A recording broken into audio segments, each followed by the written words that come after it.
A vision of a visit from a woman.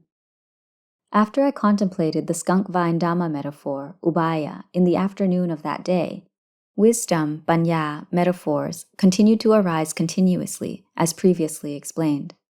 I use wisdom to contemplate continuously from 3 p.m. until 6 p.m. Once I had applied wisdom to contemplate to the point of clearly knowing and clearly seeing the world system, lokatatu, in its entirety, there was nothing left in the 3 realms, pava. There was nothing that I would not know or would not see. In other words, you could call it wisdom that purifies the world. The mind had no attachments within the 3 realms. There was no place in the 3 realms that the mind would not know. The world was the world. Dhamma was Dhamma. They had separated in a way that I could know and see with utmost clarity. That is, Dhamma was not attached to the world. The world was not attached to Dhamma. Just like pure gold that has been separated from the lump of ore, there was no way that they could revert to being a single entity ever again. Then, around 6 p.m., my mind wanted to reside in a state of calmness. Normally, I am one who meditates to calmness very easily. Once I focused the mind, citta, into meditation, samadhi, within a few minutes, the mind entered a state of complete serenity. This lasted until around 4 a.m., when the citta began to withdraw a bit. Then a vision, nimitta, arose of a beautiful young woman. There was no one in this world who was as beautiful. She was of medium build and attractively proportional. I don't know what her clothing and accessories were made out of, but they were all beautiful. The woman walked up to me in the hut, kuti, smiling as if we had known each other for many lifetimes. Suddenly, it felt like the small kuti expanded into a considerably large kuti. At that moment, I did not ask anything. I only thought, what has this young woman come here for? The woman removed her outer layer of clothes. Her eyes smiled at me with dripping sweetness, very obviously exhibiting her love and lust for me. My citta was unaffected.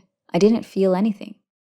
Then the young woman removed the rest of the clothes that covered her body and employed various feminine wiles in order to arouse love in me and satisfy her urges. My citta was unmoved and still. I was wary of what the young woman would try to do to me. That instant, she leapt toward me, intending to embrace me, while I simultaneously directed the citta to be ready and take aim. As she lunged forward, I focused the citta on deflecting her advance with great force, and she went flying backwards. The young woman saw that she wasn't going to get anywhere, so she gathered all her clothes and left the kuti. She sat crying outside of the kuti. There were both lamentations and tears of disappointment. She cried and complained, "Since the eternity you and I have shared in happiness and shared in suffering together, what have I done wrong that you have left me? Why don't you think of the past when we were in love? When we were together, we were happy. Why have you gone on without me? From now on, you and I will no longer have a relationship." She cried and lamented about how our love had been destroyed. "From this moment forward, I will never see your face again until the end of the world." And then she walked down the stairs, simultaneously walking and lamenting and crying in disappointment. Then the mind withdrew from meditation. I used wisdom to analyze who this young woman was and where she came from. From knowledge experience, jnana dasana, I knew and understood all that pertained to this young woman, her backstory, and what her relationship to me was in the past. I'll leave you, the reader, to surmise, evaluate, and draw your own conclusions about this young woman. I believe that, for the most part, you will be able to make sense of it. Thereafter, I entered into meditation. The citta was in a state of complete serenity until around 6 a.m. The citta withdrew from the refined level of samadhi, but did not withdraw completely, as in the past.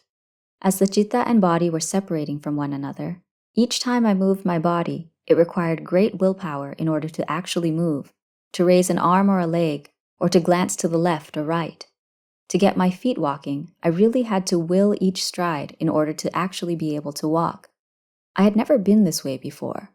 While the citta and 5 aggregates were separating, there was no association or connectedness, sampayutta. The 5 aggregates were the 5 aggregates. The citta was the citta. That's why there was emptiness. There was nothing to be self or self-belongings whatsoever. In that moment, that's why there was extinguishment, or in other words, nirodha, the cessation of suffering. You should understand that the calm for meditation or the calm for meditative absorptions, jhana, is not like the extinguishment that is nirodha in any way. This is because meditative serenity of any level still requires consciousness, vijnana, of mindfulness, sati.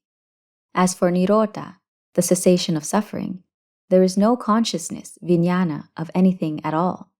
That is, there is no consciousness, vijnana, in anything.